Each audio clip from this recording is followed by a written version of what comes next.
안녕하십니까 여러분, 한국통신소비자보호센터입니다. 오늘은 보이스피싱의 역사에 대해서 알아보는 시간을 갖도록 하겠습니다.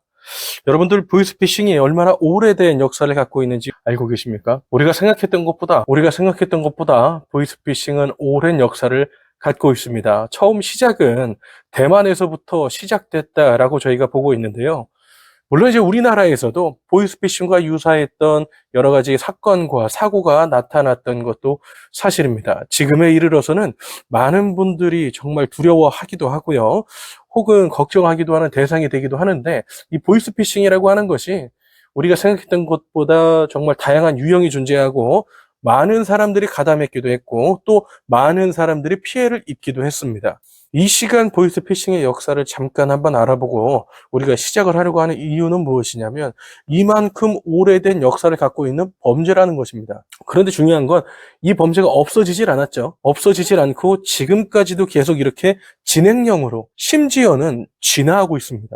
늘 새로운 유형의 범죄가 나타나고 있고요. 우리가 예측하기 어려운 범주에 있는 문제들이 우리의 금융 자산을 노리고 있습니다. 심지어 여러분들, 보이스피싱 범들은요, 보이스피싱과 관련된 업종에 취업을 하겠다라고 하는 젊은 사람들도 많습니다. 이 정말 심각한 문제죠.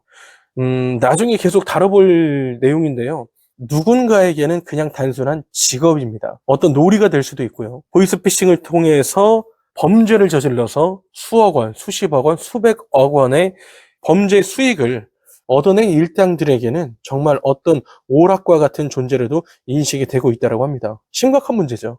그래서 저는 이와 같은 내용들을 우리 소비자 여러분들이 명확하게 알고 그리고 나서 대처를 했으면 좋겠다라는 생각을 갖고 있습니다.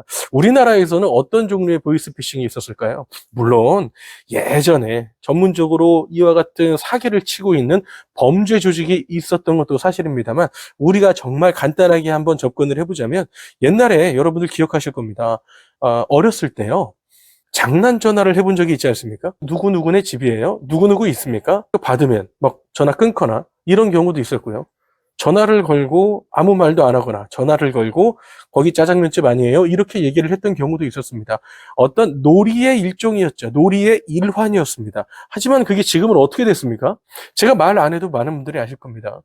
이런 문제가 계속해서 거듭해서 생기고 있다는 것이고, 그 보이스피싱, 장난 전화로 비롯됐던 그런 접근들이 이제는 어떻게 됐습니까? 예전에는 사기를 치기 위해서 정말 많은 사람들이 노력했죠? 저 사람의 정보가 어떤 정보가 있는지, 저 사람의 자산은 어떤지, 저 사람의 약점과 저 사람이 좋아하는 것과 저 사람에게 흥미를 어떻게 유도할 수 있을 것인가에 대한 여러 가지를 탐구하고 연구하고 노력하고 접근하고 했던 많은 그 시간들이 이제는 개인정보라는 그 사실 하나, 개인정보가 유출됐다는 그 내용 하나만으로 우리에게 정말 심각한 위협의 대상이 되고 있는 거죠. 개인정보를 보유하고 있는 범죄 집단은 얼마든지 우리를 대상으로 사기를 치거나 보이스피싱 범죄를 저지를 수 있는 환경이 조성이 됐다라고 하는 것입니다. 과연 여러분들, 보이스피싱을 가볍게 생각할 수 있을까요?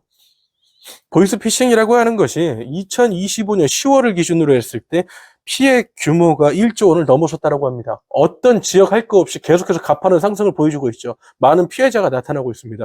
보이스피싱으로 정말 안 좋은 선택을 하시는 분들도 있습니다.